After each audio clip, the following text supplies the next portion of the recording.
ایک قیدی بیمار پڑا تو اس کی مزاج پرسی کے لیے جیلر آیا. پوچھا کہ کیسے ہو؟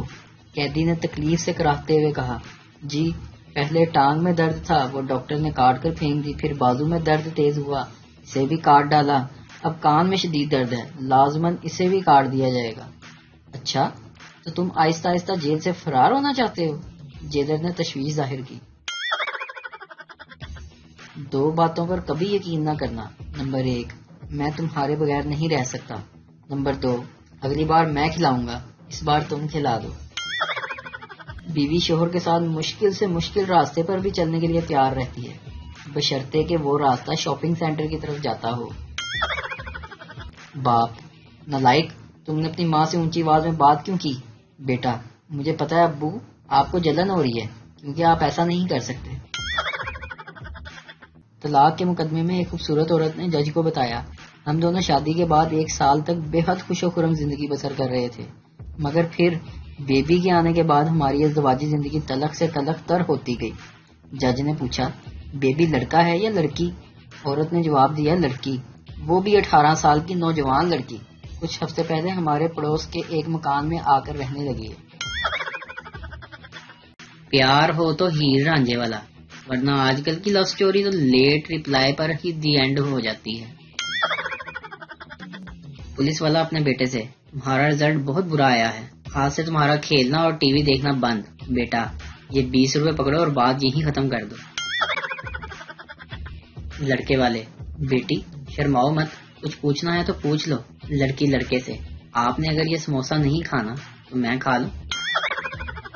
آج میرے بھائی سے محلے والوں نے شکایت کی کہ اپنے بھائی کو لگام دو. بھائی نے کہا لگام گھوڑے کو ڈالی جاتی ہے، گدھے کو نہیں. بیوی نے بڑے پیار سے شوہر کے پاس آتے ہوئے کہا دیکھیں جی منی اور ببلو کے علاوہ ہمارا ایک بچہ اور بھی ہونا چاہیے. شوہر مہنگائی بہت ہے بیگم، اس لیے یہ 2 بچے ہی کافی ہیں. بیگم وہ تو ٹھیک ہے مگر میں پریشان ہوں. شوہر بولا ایسی پریشانی بیگم؟ بیگم پریشانی یہ ہے کہ اگر ببلو کو اللہ نہ کرے کبھی کچھ ہو گیا تو ہمارا کون سہارا ہوگا. یہ سن کر شوہر بھی پریشان ہو گیا. بیوی پریشان کیوں ہو گئے، کیا سوچ رہے ہو؟ شوہر میں سوچ رہا ہوں کہ میں دوسری شادی کر لوں، اگر تمہیں کچھ ہو گیا تو. ابھی بات پوری نہ ہوئی تھی کہ شوہر کو کچھ ہو گیا. 2 دن بعد ہوش آیا تو پتا چلا کہ ٹیبل پر رکھا گلدان زور سے سر پر پڑا تھا. وقت کے پاس بھی اتنا وقت نہیں کہ وہ دوبارہ آپ کو وقت دے سکے. اگر آپ کو لگتا ہے نا کہ آپ کا گھر چھوٹا ہے تو پوچا مار کے دیکھیں.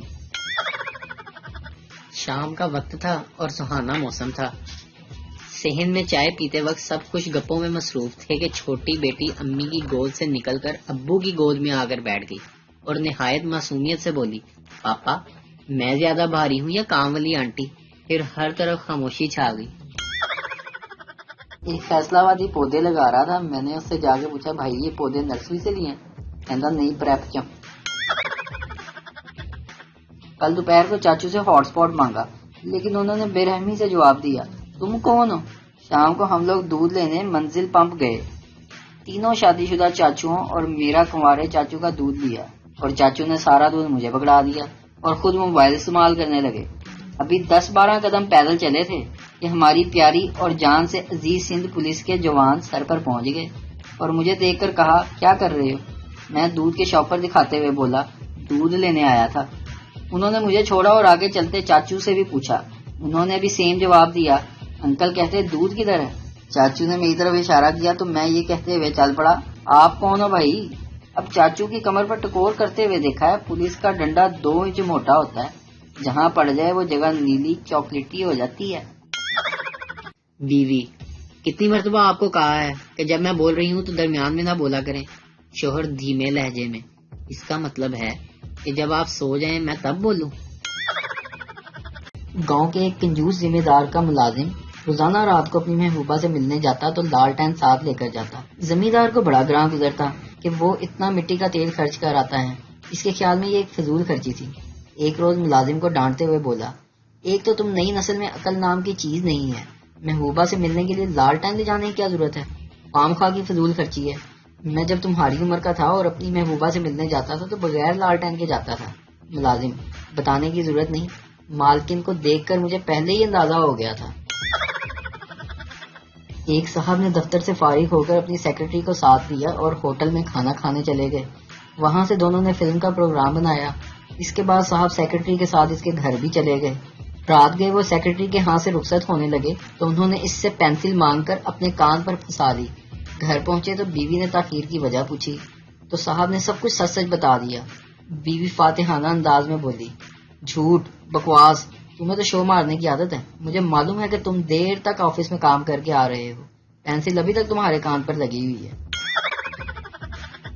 دو دوست آرمی میں بھرتی ہوئے، دونوں کو ایک ایک گھوڑا ملا۔ دونوں کو پہچان نہیں ہوتی تھی کہ کون سا گھوڑا کس کا ہے۔ پھر ایک نے اپنے گھوڑے کی گردن کے بال کاٹے تو چند دنوں تک دونوں اپنے اپنے گھوڑے کو پہچان جاتے تھے، لیکن پھر بال اگ گئے تو دوسرے نے اپنے گھوڑے کی دم کے بال کاٹ دیے۔ پھر کچھ عرصے تک ٹھیک تھا، لیکن جب دم پر بھی بال اگ گئے تو دونوں نے فیصلہ کیا کہ اپنے اپنے گھوڑوں کا قد معلوم کریں، تو دونوں نے گھوڑوں کو ناپ لیا۔ اس طرح ان کا مسئلہ حل ہو گیا، کیونکہ سفید گھوڑا کالے گھوڑے سے 2 انچ اونچا تھا۔ میں آپ کی بیٹی سے شادی کرنا چاہتا ہوں۔ لڑکی کے والد، تم مہینے میں کتنا کماتے ہو؟ لڑکا، جی 30,000 تقریباً۔ لڑکی کے والد، تم کو پتا ہے کہ میں اپنی بیٹی کو 25,000 مہینہ جیب خرچ دیتا ہوں؟ لڑکا، جی وہی ملا کر بتایا آپ کو۔ ایک قیدی بیمار پڑا تو اس کی مزاج پرسی کے لیے جیلر آیا۔ پوچھا کہ کیسے ہو؟ قیدی نے تکلیف سے کراہتے ہوئے کہا، جی پہلے ٹانگ میں درد تھا، وہ ڈاکٹر نے کاٹ کر پھینک دی، پھر بازو میں درد تیز ہوا، اسے بھی کاٹ ڈالا، اب کان میں شدید درد ہے، لازماً اسے بھی کاٹ دیا جائے گا۔ اچھا، تو تم آہستہ آہستہ جیل سے فرار ہونا چاہتے ہو؟ جیلر نے تشویش ظاہر کی۔ 2 باتوں پر کبھی یقین نہ کرنا۔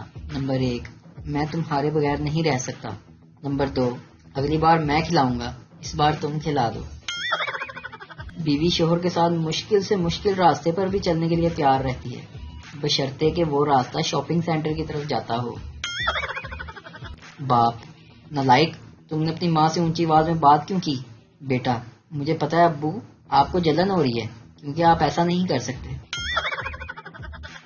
طلاق کے مقدمے میں ایک خوبصورت عورت نے جج کو بتایا، ہم دونوں شادی کے بعد 1 سال تک بے حد خوش و خرم زندگی بسر کر رہے تھے، مگر پھر بیبی کے آنے کے بعد ہماری ازدواجی زندگی تلخ سے تلخ تر ہوتی گئی۔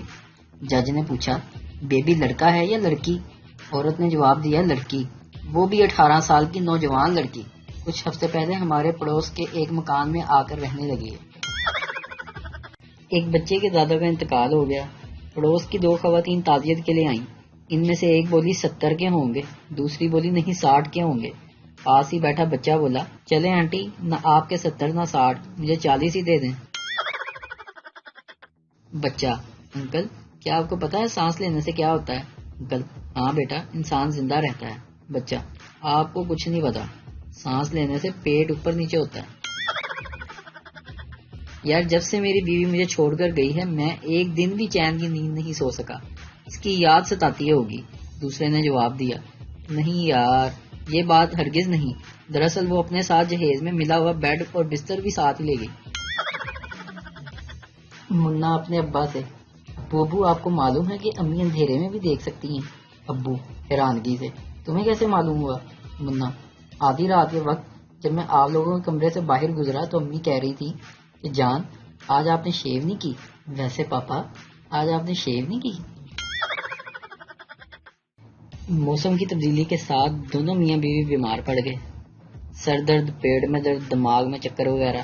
ڈاکٹر کی فیس زیادہ تھی، پیسے بچانے کی غرض سے انہوں نے سوچا کہ دونوں میں سے کوئی ایک ڈاکٹر کے پاس چلا جائے اور اس کی تجویز کردہ دوائیں استعمال کر کے دونوں صحت یاب ہو جائیں۔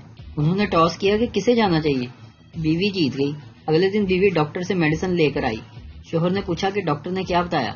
بیوی مسکرائی، شوہر کے پاس بیٹھ گئی اور بولی، ڈاکٹر کی تشخیص کی روشنی میں کہا جا سکتا ہے کہ ہم دونوں ہی امید سے ہیں۔